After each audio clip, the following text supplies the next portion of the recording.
यो की आशा नहीं जिनके साम्य भाव धन रखते हैं, निज पर के हित साधन में जो निश दिन तत्पर रहते हैं।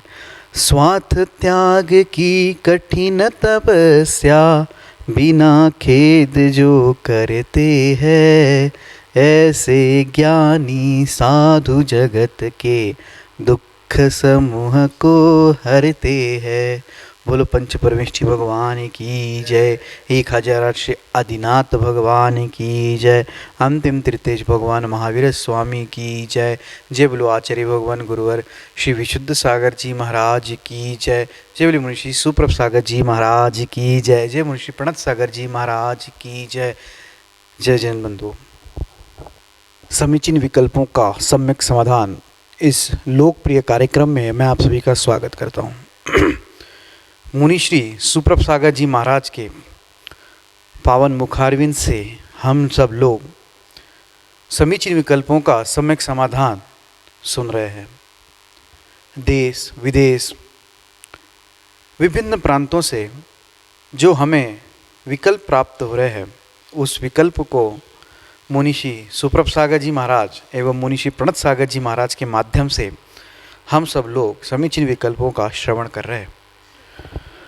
इस कार्यक्रम के दौरान जो पूछे जाने सवाल है, उस सवालों की प्रतियोगिता का नाम है सुविशुद्ध ज्ञानधारा प्रतियोगिता। और इस प्रतियोगिता के माध्यम से 3 विजेताओं का चयन किया जाता है और वो 3 विजेताओं को पारितोषिक दिया जाता है। ये जो कार्यक्रम है, ये जो प्रतियोगिता है, इसका मूल उद्देश्य कोई स्पर्धात्मक बढ़ावा देने का नहीं है। इसका उद्देश्य मात्र और मात्र इतना ही है कि जो ज्ञान धारा आचार्य भगवान ने प्रवाहित की है, उसमें हम लोग और आगे बढ़ते जाए और इस जिनवानी की सेवा कर पाएँ।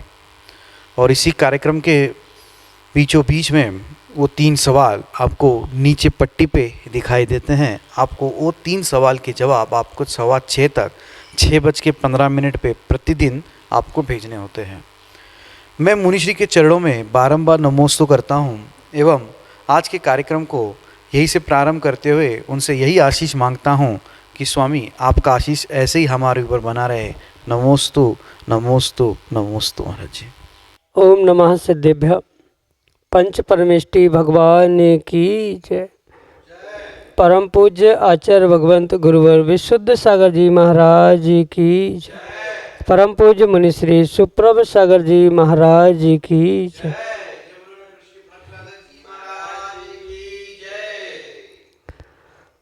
समीचीन विकल्पों का सम्यक समाधान।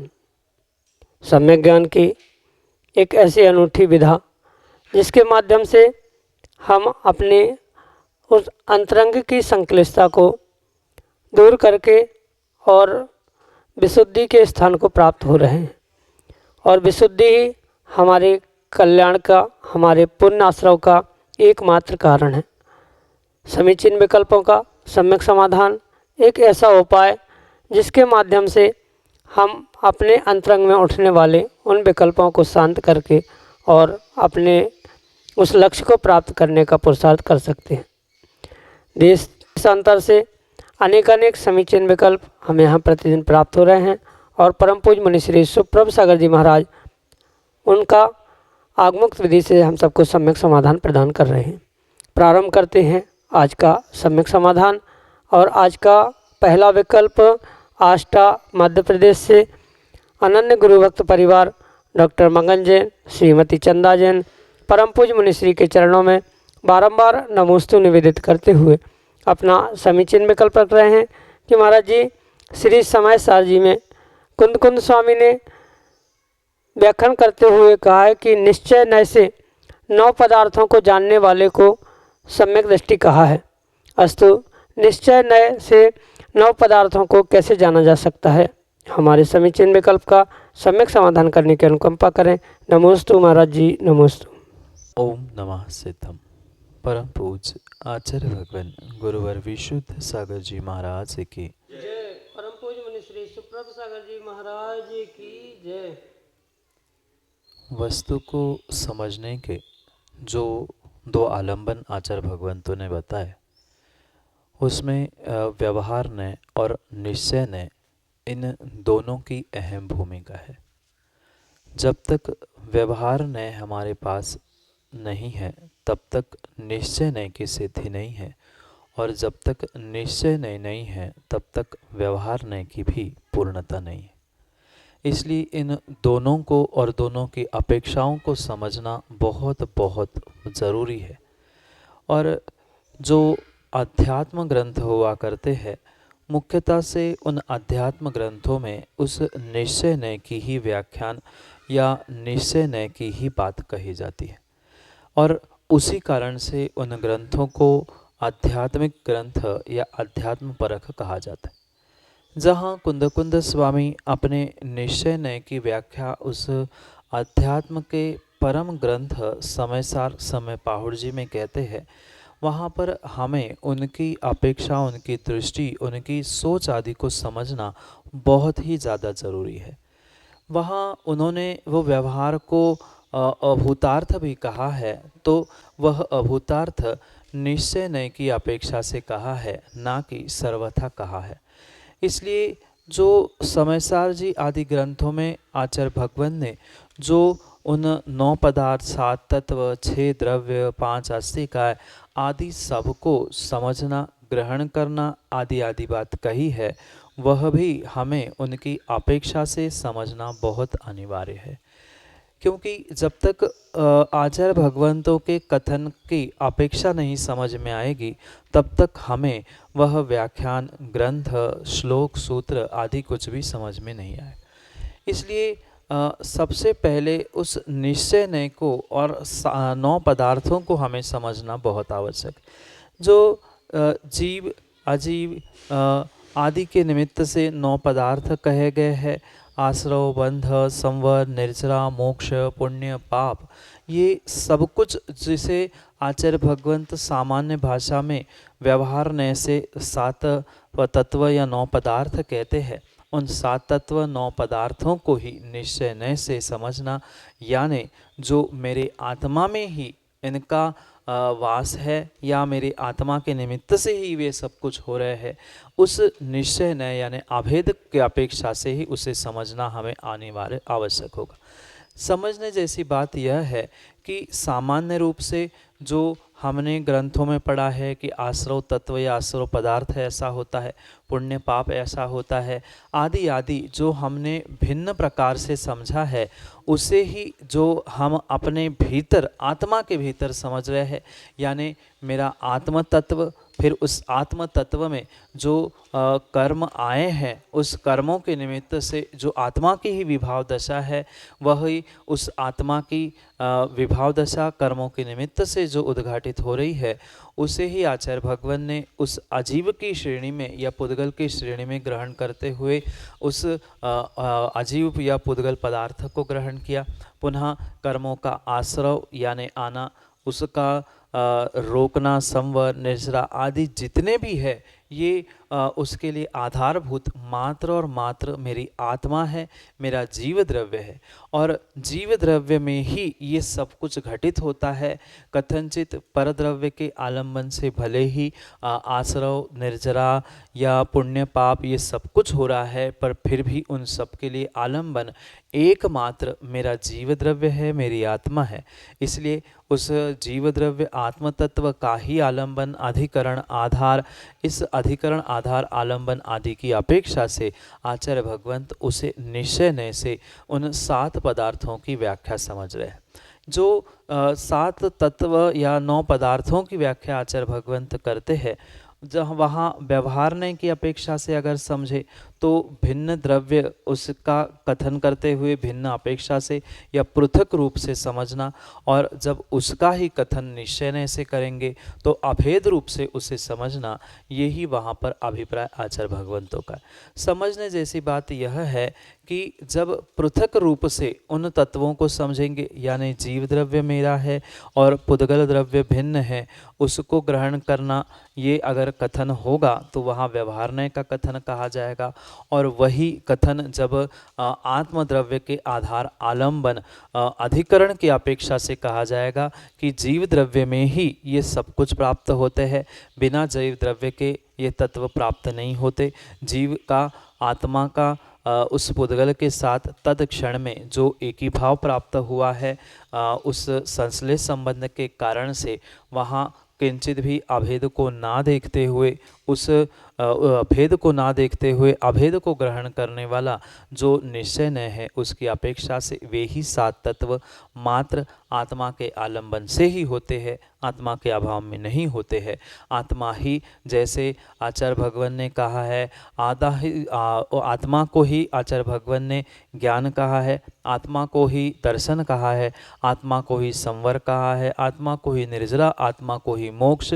इसी अपेक्षा से वह आत्मा में ही कर्मों का आना निकलना, ये सब कुछ होने के कारण से निश्चय न की अपेक्षा से अभेद दृष्टि से उसको ही आचार्य भगवान ने सात तत्व नौ पदार्थ कहे हैं। और उन पर ही अभेद दृष्टि से, यानी निश्चय न से अपनी आत्मा पर ही अगर एक कहेंगे तो आत्मा पर श्रद्धान, और अनेक की अपेक्षा से व्याख्यान करेंगे तो वहीं पर जो सात तत्व नौ पदार्थ रूप आत्मा का ही परिणमन कहा गया है, उस पर श्रद्धान। यही आप अपने लिए उस निश्चय न से सात तत्व नौ पदार्थों पर श्रद्धान करना सम्यक दर्शन की भूमिका है।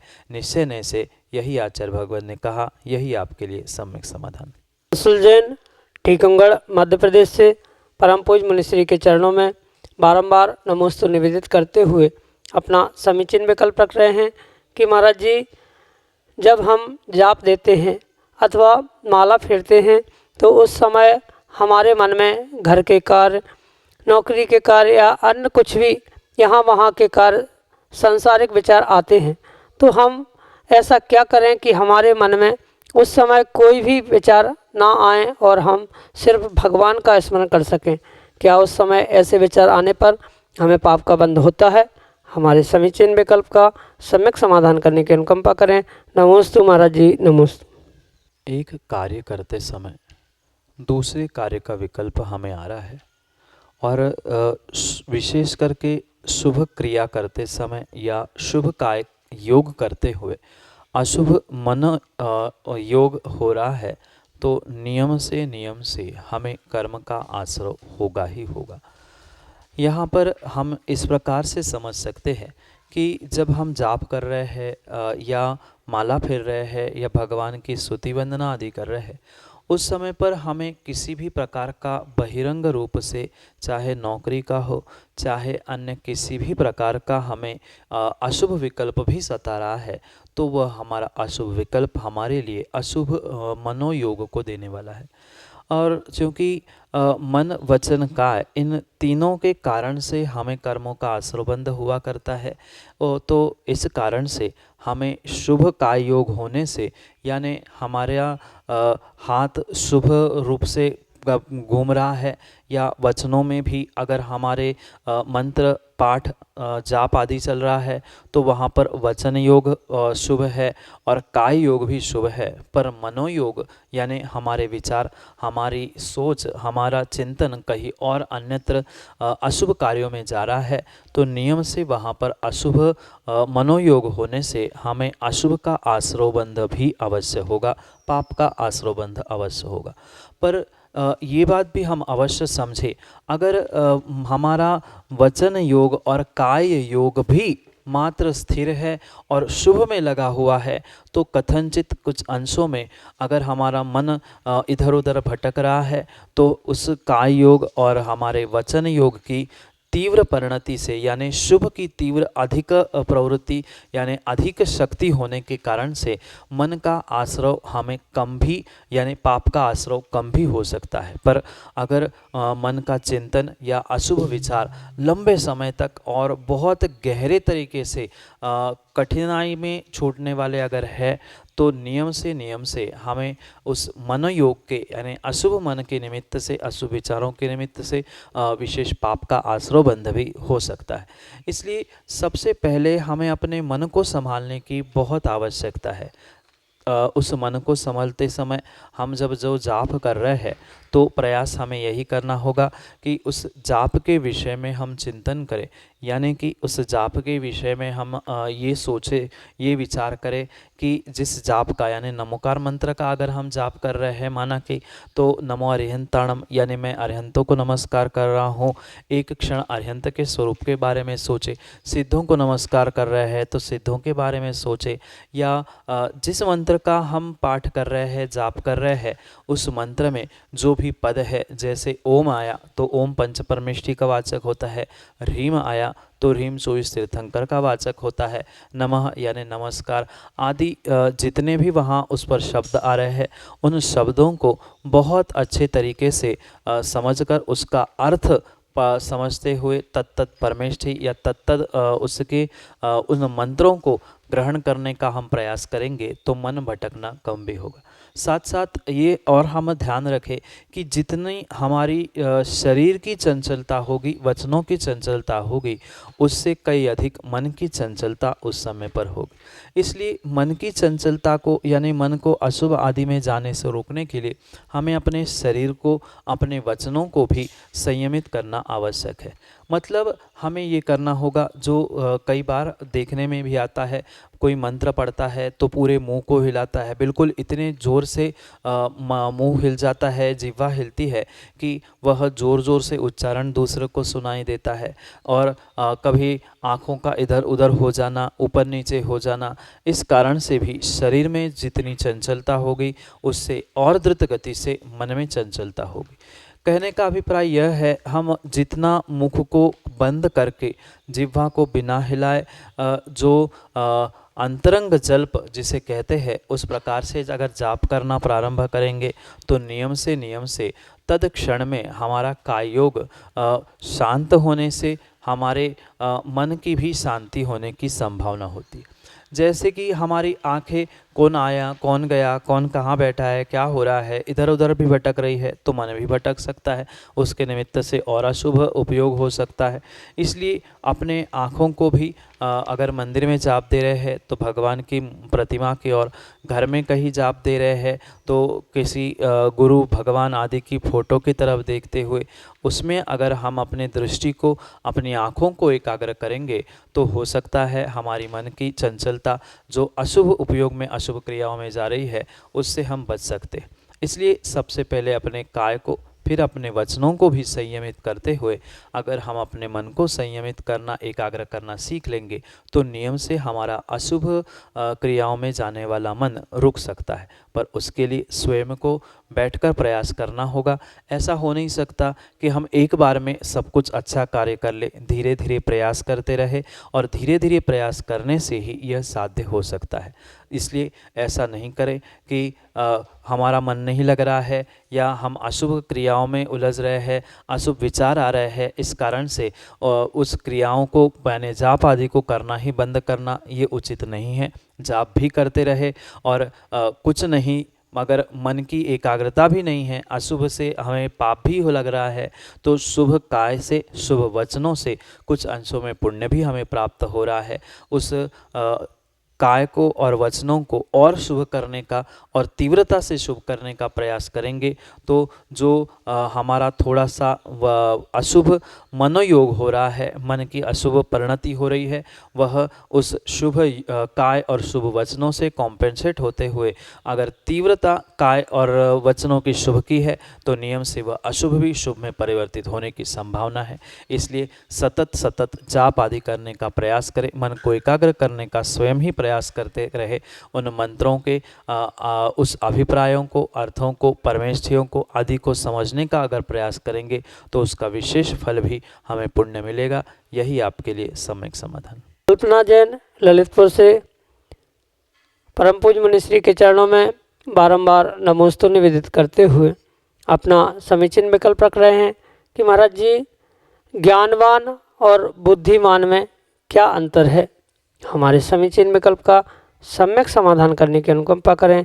नमोस्तु महाराज जी, नमोस्तु। बुद्धिमान और ज्ञानवान, इन दोनों शब्दों में कथनचित अंतर है और कथनचित एकता भी है, क्योंकि ज्ञान के ही पर्यायवाची रूप से बुद्धि को ग्रहण किया जाता है या बुद्धि के ही पर्यायवाची में ज्ञान को भी ग्रहण किया जाता है। ज्ञान के अभाव में बुद्धि होना संभव नहीं होती, पर ये बात परम सत्य हमें समझनी होगी कि बुद्धि के अभाव में ज्ञान होना संभव हो सकता है, क्योंकि बुद्धि एक वह ज्ञान की ही पर्याय है या ज्ञान का ही परिणमन है, जिसके निमित्त से जीव अपने उस क्षयोक्षमिक ज्ञान को प्राप्त करता है।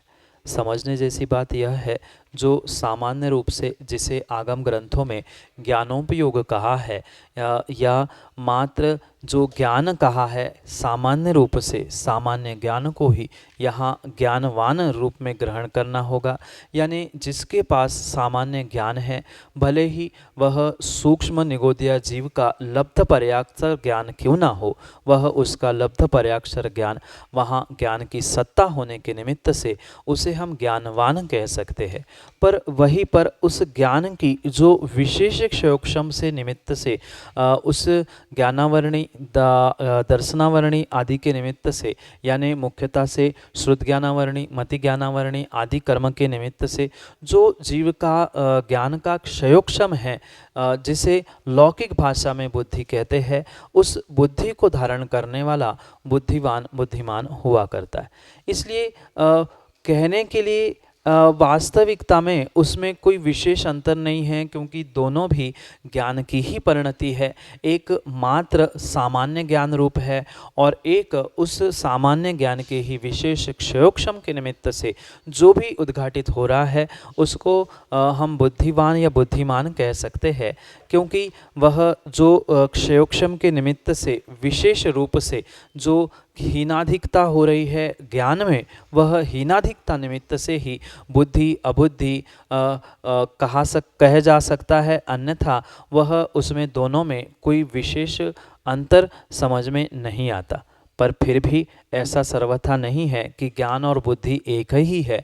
उस ज्ञान का व्यक्ति किस प्रकार से कहाँ पर कैसा प्रयोग करता है, उस विवेक के निमित्त से ही उस ज्ञान के ही परिणमन को बुद्धि कहा है। पुनः समझना, जब ज्ञान के साथ विवेक का प्रयोग करके व्यक्ति कहाँ पर क्या कहना, क्या बोलना, क्या नहीं करना आदि आदि रूप जो कार्य करता है, उस कार्य के लिए ही या उस क्षयोक्षम विशेष को ही हम बुद्धि कह सकते हैं। दोनों भी ज्ञान के ही परिणमन होने से उसमें अंतर नहीं भी कहा जा सकता है, पर किंचित विवेक के साथ जो परिणमन करने वाला क्षयोक्षम है, यानी विशेष रूप से अच्छे क्षयोक्षम को या विवेक सहित क्षय ज्ञान के क्षयोक्षम को ही हम बुद्धि कह सकते, और ऐसे बुद्धि को धारण करने वाले जीवों को बुद्धिमान या बुद्धिवान कहा जा सकता है। सामान्य रूप से जो जीव द्रव्य है वो ज्ञानवान है, ज्ञानी है, ज्ञान की सत्ता होने से वह ज्ञानवान या ज्ञानी कहा जा सकता है। पर जो मनुष्य आदि है, उस मनुष्यों में भी जो विशेष विवेक के साथ कार्य करता है, अपने ज्ञान का सही समय पर, सही जगह पर, सही कार्य में विवेक पूर्वक उपयोग करता है, ऐसे उस क्षयोक्षमिक ज्ञान को ही बुद्धि कहा, और ऐसे उस बुद्धि को धारण करने वाले जीव को बुद्धिमान या बुद्धिवान कह सकते। इसलिए इन दोनों में, ज्ञानवान में और बुद्धिवान में कथनचित किंचित अंतर भी है और किंचित अंतर भी नहीं है, क्योंकि दोनों का परिणमन आधार ज्ञान ही होने से उसको एक समान भी कहा जा सकता है या भिन्न भिन्न भी कहा जा सकता है। यही आपके लिए सम्यक समाधान। श्रीमती संध्या जैन, महाराजपुर सागर, मध्य प्रदेश से अगले समीचीन विकल्प के लिए ऑडियो मैसेज के रूप में हमारे सामने हैं। श्री के चरणों में बारंबार नमोस्तु नमोस्तु नमोस्तु। महाराज जी, मैं संध्या जैन महाराजपुर जिला सागर से पूछ रही हूँ कि महाराज जी, आजकल ये देखने में आता है कि जो मतलब प्रतिमाधारी भी है और सामान्य लोग भी है, तो जो पैर में है ना काला धागा पहनते हैं महाराज जी, तो ये हम लोग पहनना चाहिए कि नहीं पहनना चाहिए, और इसका क्या महत्व है काले धागे का? महाराज जी कृपया कर शंका का सम्यक समाधान करने की कृपा करें। महाराज श्री नमोस्तु नमोस्तु नमोस्तु। काला धागा बांधना नहीं बांधना ये एकमात्र व्यवहारिक दृष्टि से प्रारंभ की गई क्रिया है। उसका वैसा कोई आगम्य आधार नहीं है कि कोई प्रतिमाधारी या कोई त्यागी, कोई श्रावक उस काले धागे को हाथ में, पैर में, गले में कहीं पहने।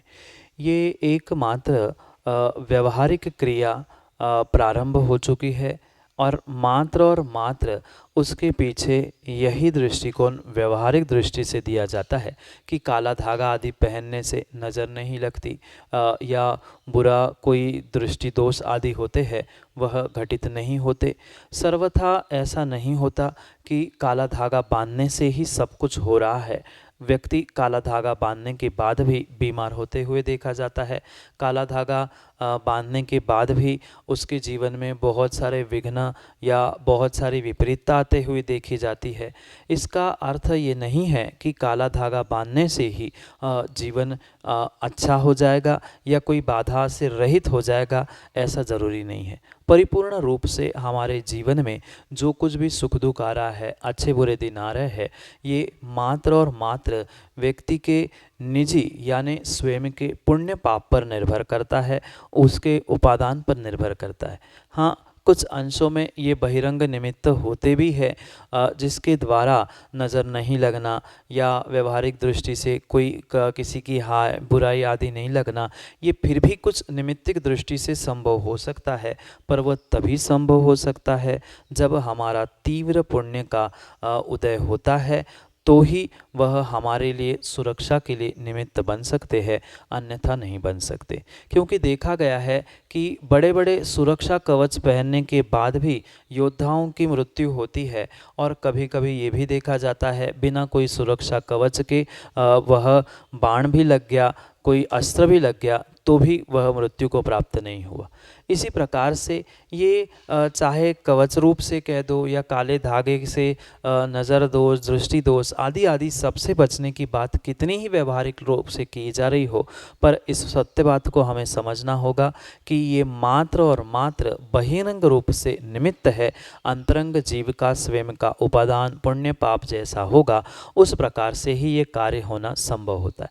इसलिए उस धागे को पहनना नहीं पहनना ये एकमात्र निमित्त है। ये अपना व्यक्ति का स्वयं का विवेक है। पहनने से ही सब कुछ होता है ऐसा भी नहीं है, और नहीं पहनने से कुछ काम बिगड़ेगा ऐसा भी नहीं है। पर उसको अगर कोई पहन रहा है, कैसा पहन रहा है, कहाँ पहन रहा है, ये किंचित भी उसमें हमें विकल्प करने की आवश्यकता नहीं है। वह कोई पहने नहीं पहने वो उसका व्यक्तिगत विषय है, पर प्रतिमाधारी हो चाहे श्रावक हो, पहनना ही होगा तो ही कार्य बचेगा, ऐसा ज़रूरी नहीं है। पहनने से भी और नहीं पहनने से कुछ हो नहीं हो, पुण्य पाप पर ये सब कुछ निर्भर है। इसलिए जो पहन रहा है उसकी स्वयं का विवेक है, नहीं पहन रहा है वह स्वयं की निजी सोच है।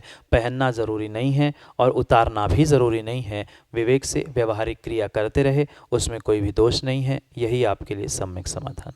जय जन बंधु, आप हम सभी देख रहे थे समीचीन विकल्पों का सम्यक समाधान इस कार्यक्रम को।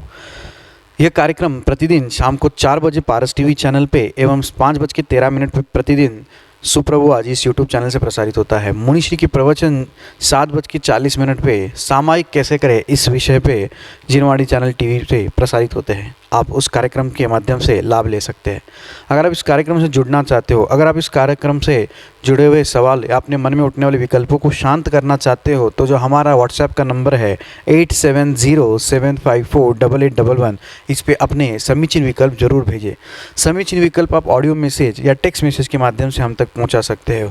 हमारा ईमेल आईडी है samyak.samadhan@gmail.com। आप उस पर भी हमसे कांटेक्ट करके अपना समीचीन विकल्प हम तक भेज सकते हो।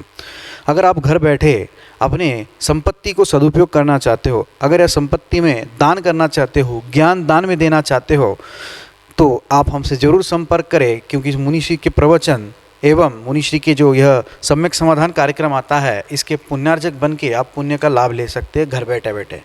तो चलो चलते हैं, आज की इस कार्यक्रम को, आज की इस बेला को यहीं पे समाप्त करते हैं। और एक चीज़ और बताते हैं, सुप्रभुवत चैनल पे आप अपना सब्सक्रिप्शन ज़रूर दे दीजिए, सब्सक्राइब करिए सुप्रभुवत चैनल पे एवं उसको लाइक ज़रूर करिए, ताकि आपको हर बार जो भी अपलोड होता है उसका आपको नोटिफिकेशन आए। सुविशुद्ध ज्ञानधारा इस प्रतियोगिता के विनर जो होते हैं, शाम को 6:45 पे आचार्य भक्ति इस कार्यक्रम का लाइव प्रसारण यूट्यूब चैनल से होता है।